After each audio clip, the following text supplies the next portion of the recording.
안녕하세요. 김상진입니다. 10번째 노트입니다. 오늘은 그 연산자 재정의에 대해서 설명드리겠습니다.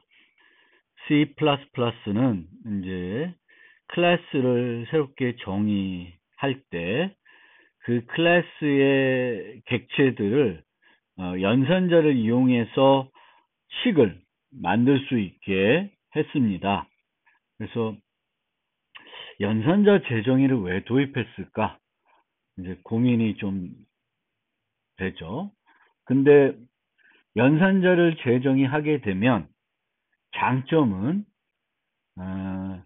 프로그램을 좀 더 간결하게 할 수 있습니다. 그러니까 어떤 A라는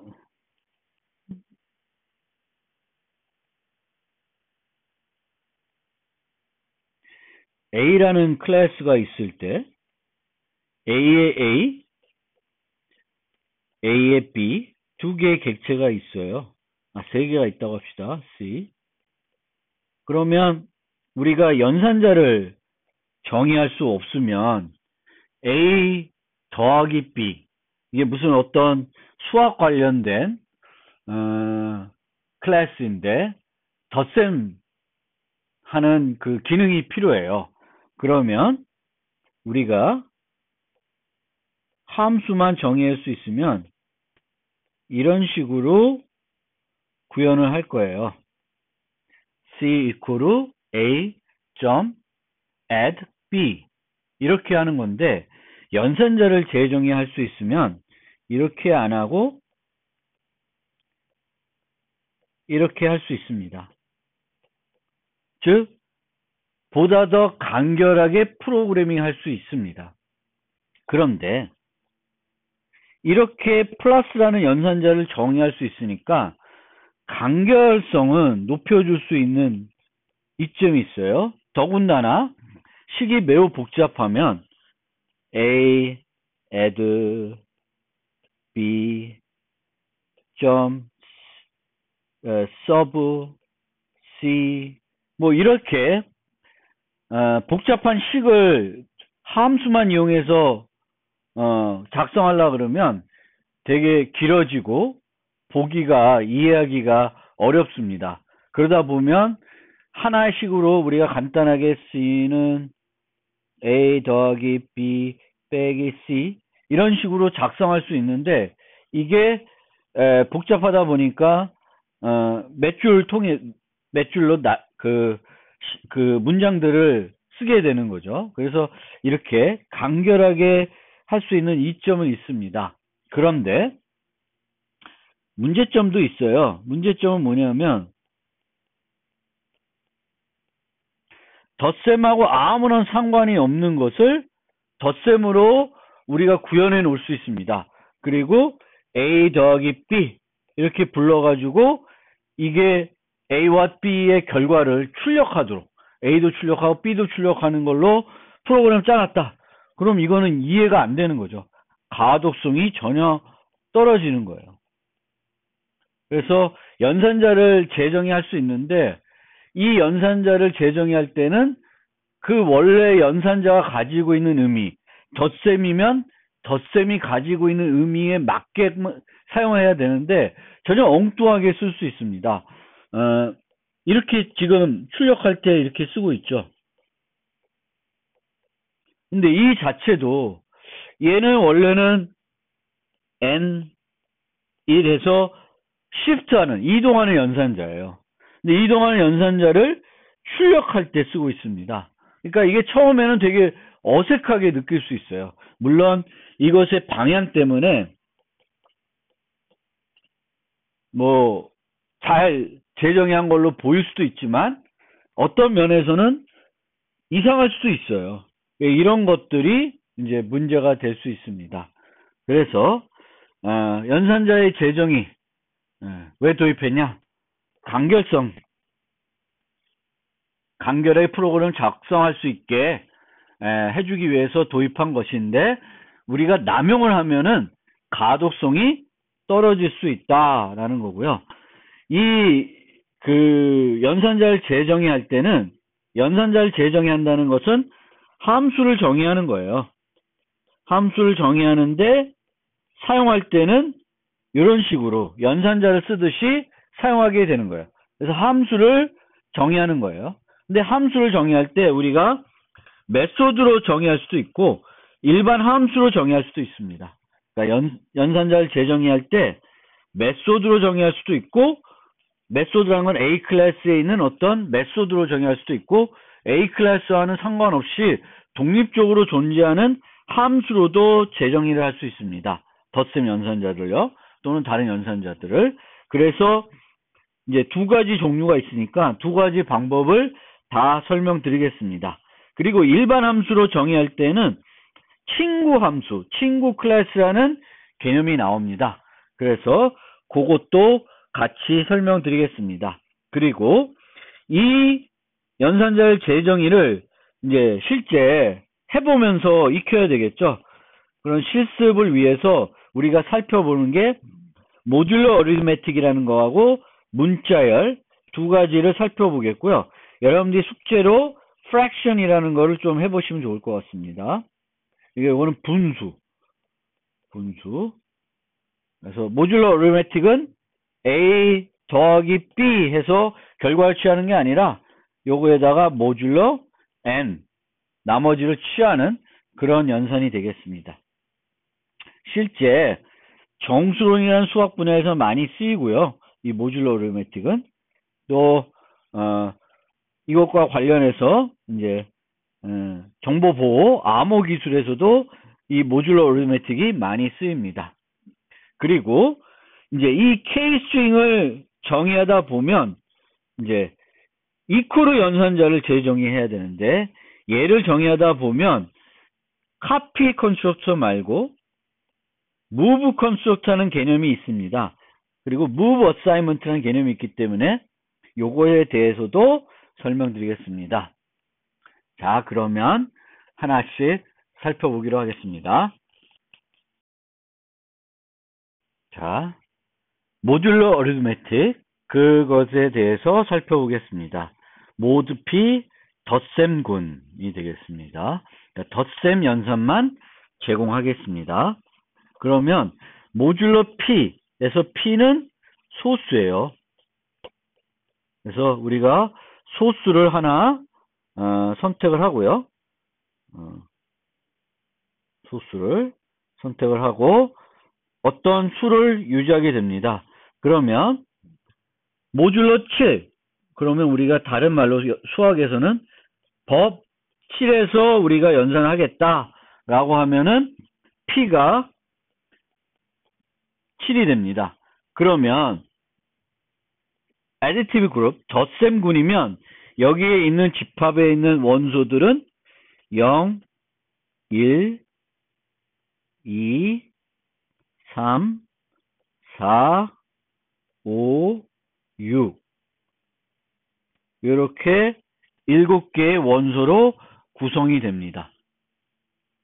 물론 예를 들면 11이라는 수가 있을 수도 있고요. 그럼 11은 이 세계에서는 4랑 똑같은 수가 됩니다. 그러니까 11 더하기 1을 하나, 1 더하기 4를 하나, 이 세계에서는 똑같습니다. 1 더하기 4는 5가 되겠죠.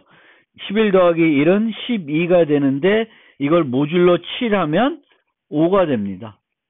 그래서 그거를 우리가 수학에서는 또 합동이라는 표현을 씁니다. 합동. 그래서 이 법 7에서는 10과 3은 합동이다 라고 하는 거예요. 그러면 이런 군 연산을 클래스로 모델링 하려고 그러면 이런 식으로 만들 수가 있습니다. 그래서 이 군은 P라는 걸 유지해야 되고 N을 유지합니다. 근데 이 P는 안 변해요. 내가 법 7에서 사용할 거면 계속 법 7이지 법 7에서 사용하다가 갑자기 법 11, 또 법 5, 법 13 이렇게 변하진 않아요. 그래서 이 P는 const로 해줘도 되는데 const로 하면은 문제가 생깁니다. 그래서 그 문제는 좀 이따 설명을 드리고 그렇게 두 개를 유지하게 되겠고요.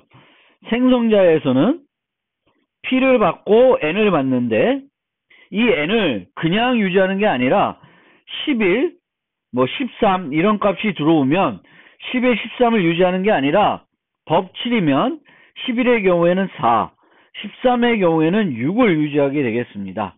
그래서 그걸 하기 위해서 set이라는 메소드를 만들어 놓고 set이라는 메소드를 부르게 되겠습니다.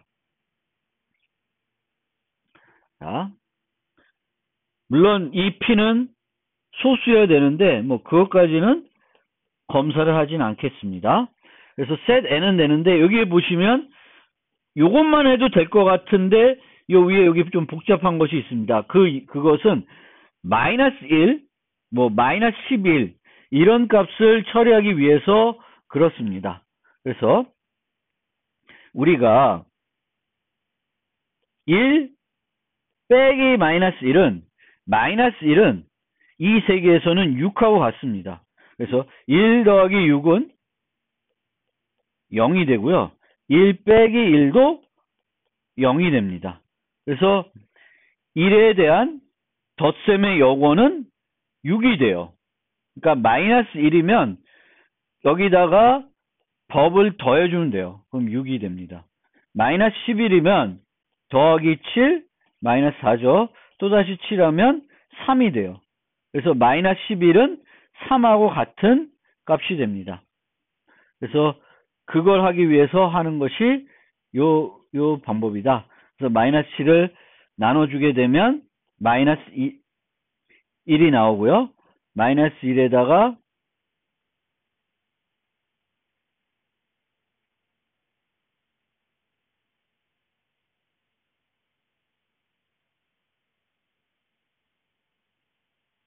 죄송합니다. 11 나누기 7 하니까 1이 되고요. 1이 되고 1 더하기 2에서 14가 돼서 14에다가 마이너스 11 해줘서 3이 나오는 그런 형태가 되겠습니다.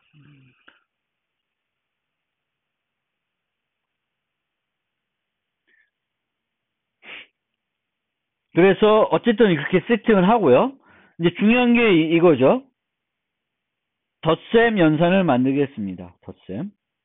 근데 이 덧셈 연산을 잘 보세요.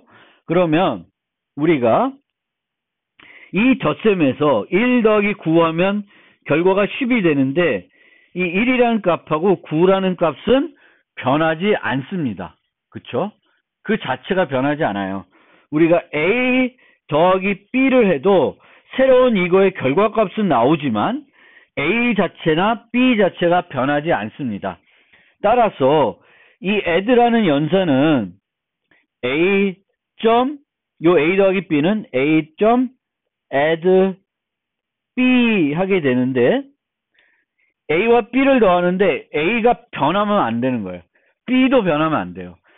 새로운 값을 만들어줘야 됩니다. 새로운 값을. 그렇기 때문에 여기서 반환되는 것이 참조도 아니고 포인터도 아니고 그냥 값으로 반환이 됩니다. 그래서 만들어진 거 보면 템플을 하나 만들어서요. 템플을 만들어서 이 A에 해당되게 this에 해당되겠죠. 그 A에 해당되는 값을로 템플을 만들어 줍니다.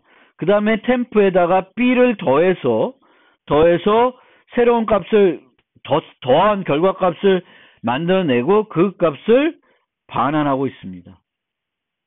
그래서 이제 우리가 사용할 때 이런 식으로 a.add b 이렇게 할 수도 있고요. 아니면 요거는 이제 메소드로 만든 거고 일반 함수로 add를 만들면 이런 식으로 만들 수 있습니다. 그래서 일반 함수로 만들 수도 있고 여기다 정의하면서 스태틱 함수로 만들 수도 있습니다. 이 경우에도 마찬가지로 뭐 그대로 만들 수도 있고요. 얘를 호출하는 형태로 만들 수도 있습니다. 근데 이렇게 만들게 되면 부를 때 이런 식으로 A와 B를 둘 다 전달해야 되겠습니다. 즉 메소드로 만들면 하나가 기준이 돼서 호출이 돼야 되는 거고 함수로 만들게 되면 이항 연산자를 만들 때 메소드로 만들면은 P 연산자 중에 왼쪽에 있는 게 this에 해당되는 호출되는 A, 기준이 되는 A가 여기에 있게 될 거고, 우리가 일반 함수로 만들게 되면은 A와 B가 둘 다 인자로 전달돼야 됩니다. 그리고 이렇게 전달됐을 때 말씀드린 것처럼 A 더하기 B 하면 A도 변하는 게 아니고 B도 변하는 게 아닙니다. 그래서 새로 만들어줘야 되겠고, 새로 만들다 보니까 지역 함수로 만들어야 돼. 지역 변수로 만들어야 되기 때문에 지역 변수는 참조나 주소로 반환할 수가 없습니다. 그렇기 때문에 이제 이게 불가능합니다. 이게 그러니까 값 반환이 아니라 다른 방법으로 만들기가 어렵다라는 겁니다. 그러면 이 자체를 내가 더하기 연산자로 만들고 싶다. 재정의하고 싶다. 그럼 어떻게 하냐면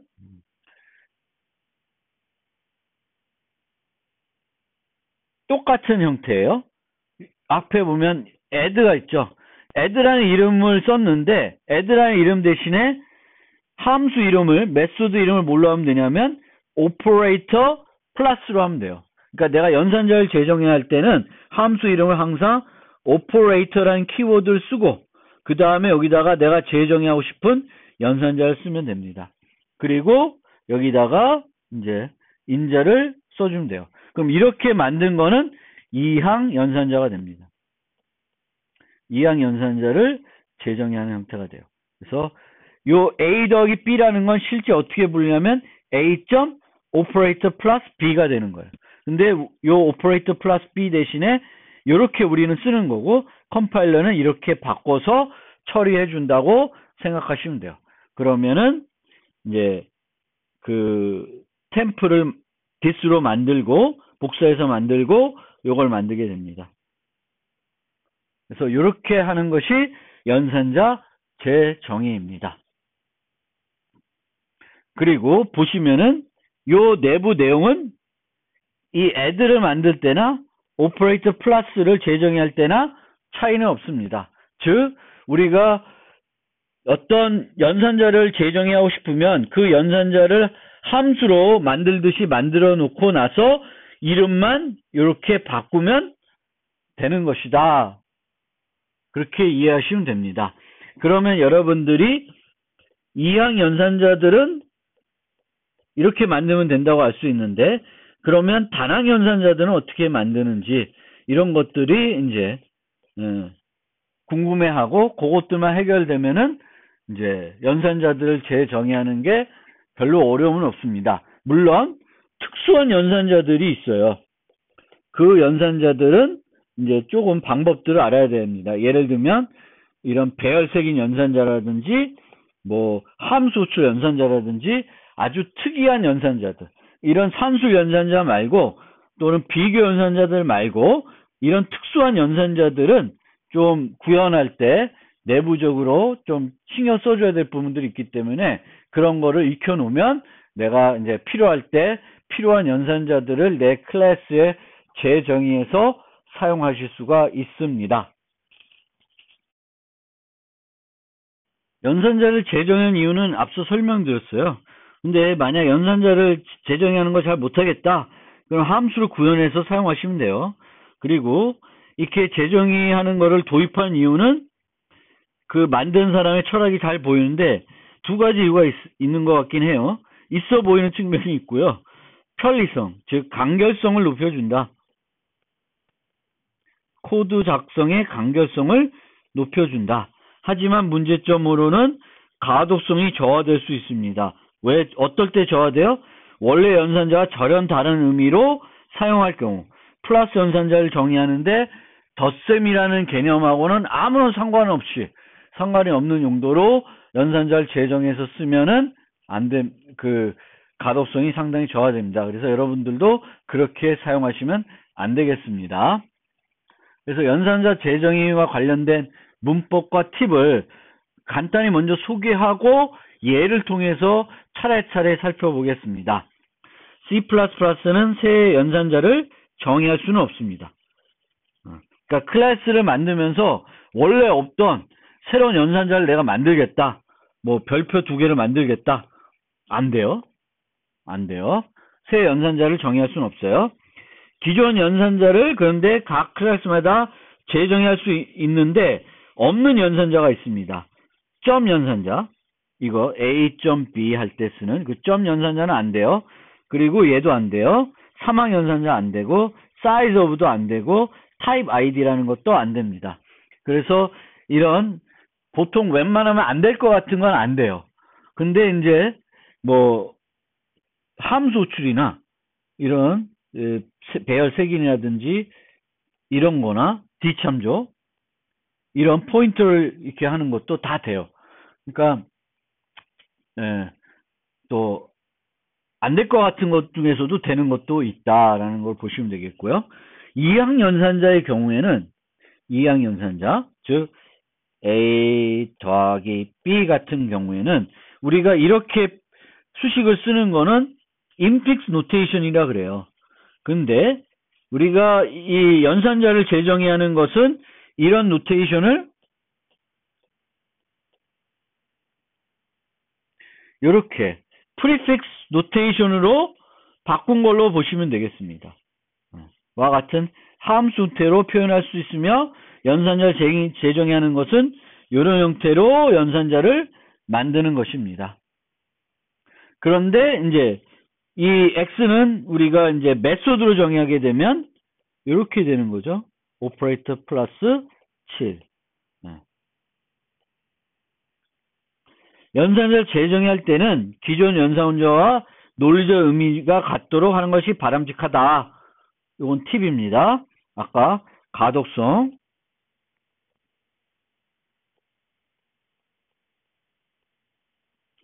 연산자를 재정의하는 것은 함수를 정의한 것과 동일하지만 메소드의 이름을 오퍼레이터라는 키워드를 쓰게 됩니다. 그래서 플러스 연산자 정의하고 싶으면 오퍼레이터 플러스, 대입을 정의하고 싶으면 오퍼레이터 이퀄 이렇게 이름을 써주시면 돼요. 하지만 사용할 때는 연산자와 동일한 방법으로 사용한다. 어떤 클래스 객체에 대해 연산자를 이용하기 위해서는 그 연산자가 재정이 되어 있어야 한다. 그런데 요 연산자들은 이미 정의되어 있어요. 얘는 주소 연산자니까 그거는 크게 신경 안 써도 되고, 대입 연산자는 내가 재정의하지 않아도 기본적으로 제공해 준다. 그런데 내가 재정의하지 않은 그런 연산자, 이 대입 연산자는 샬로우 커피, 얕은 복사만 한다. 이거는 카피 컨스트럭터의 문제랑 똑같습니다.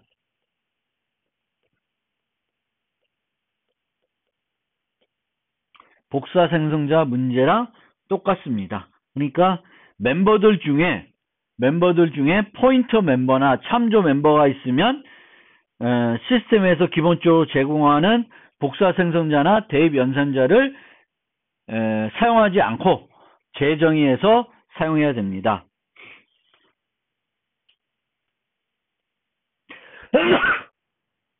죄송합니다. 연산자의 우선순위와 결합 순서를 변경할 수 없습니다. 새 연산자를 정의할 수 없고 기존 연산자의 우선순위를 바꿀 수 없습니다. 결합 순서도 못 바꾼다. A 이퀄 B 이퀄 C 하면 얘가 먼저 이루어지고 그 다음에 이게 이루어집니다. 그 순서는 내가 재정의하더라도 바뀌지 않는다. 연산자의 P 연산자 수를 변경할 수 없습니다. 당연한 거겠죠. 단항 연산자는 다항 연산자로, 이항 연산자는 이항 연산자로만 정의할 수 있습니다. 그리고 뒤에 또 설명되겠지만 이항 연산자를 정의했다고 해서 단항이 저절로 제공되는 건 아니고, 단항을 내가 재정의했다고 해서 이항이 저절로 정의되는 건 아닙니다. 그러니까 플러스 연산자를 정의했어요. 오퍼레이터 플러스 해가지고 이항 연산자를. 그렇다고 단항이 되는 건 아닙니다. 단항은 또 따로 제공을 해줘야 돼요. 원시 타입에 대한 기존 연산자의 의미를 변경할 수 없어요. 그것은 내가 이런 걸 못 만든다는 거예요. 플러스 일반 함수를 만들면서 int. 이거는 못 만들어요. 그러니까 일반 함수를 만들 때는 이 둘 중에 하나는 뭐가 돼야 돼요? 객체해야 돼요. 객체나 구조체 변수여야 된다. 일반 함수로. 그리고 메소드 구현할 때는 왼쪽 P 연산자가 객체가 되는 겁니다. 최소 하나의 인재는 객체 또는 객체에 대한 참조이해야 한다. 아까 얘기했죠. 이항 연산을 제기한다고 단항이 제공되는 건 아니다. 단항을 만들었다고 해서 이항이 제공되는 건 아니에요. 라이벌을 만드는 것이 아니면 프로그램 내에서 사용되지 않은 연산자를 정의하지 않는 것이 바람직하다. 굳이 쓰지도 않을 걸 정의할 필요는 없겠죠. 그런데 라이브러리를 만들 경우에는 사용자들이 어떻게 사용할지 모르니까 뭐는 제공하고 뭐는 제공하지 않으면 되게 불편해져요. 그래서 라이브러리를 제공할 경우에는 얘가 있으면 그러니까 이항 연산자가 있으면 이항 마이너스가 있으면 단항도 있어야 돼요. 근데 나는 내 응용에서는 이거 쓸 일이 없어. 그래서 얘는 안 만들어도 되는데 만약 라이브러리로 만들 경우에는 이걸 만들면 얘도 같이 다 만들어 주셔야 사용하는 입장에서 불편한 점이 없게 됩니다. 그래서 예를 들면 비교 연산 제정할 경우에는 6개를 모두 제정해 주는 게 좋다. 라이브러리를 쓸 경우에는 나는 얘만 쓰더라도 그러니까 내 응용만 만들고 내 응용을 나만 개발하면 나는 이것만 써요. 이건 쓸 일이 없어요. 그럼 얘만 만들어서 써도 돼요. 근데 라이브러리로 제공해 줄 거면 다 만들어 줘야 됩니다. 6개를. 단위 매개변 생성자와 마찬가지로 타입 변환 연산자는 explicit 키워드 사용하는 것이 강건성 측면에서 바람직합니다. 왜냐하면은 내가 explicit 안 쓰면은 저절로 컴파일러가 판단해서 타입 변환 연산자를 이용하게 됩니다. 타입 변환 연산자도 재정의할 수 있다. 보통 연산자의 재정의는 메소드 또는 일반 함수로 하는데 연산자의 종류에 따라서 메소드로만 가능한 경우도 있고 일반 함수 재정의할 경우에는 보통 친구 함수로 재정의하게 됩니다. 왜 친구 함수로 하냐? 그것은 이제 객체의 private 멤버들을 조작해야 되는데 이게 private이면 일반 함수에서 만들면 이거를 직접적으로 접근할 수 없죠. 그러면 함수를 정의하는 것이 불편해집니다. 그래서 일반 함수는 친구 함수로 만들게 되고 친구 함수는 뭐냐면은 친구면은 친구의 모든 프라이빗 정보는 다 보여준다는 거예요. 친구 개념을 그렇게 쓰고 있습니다.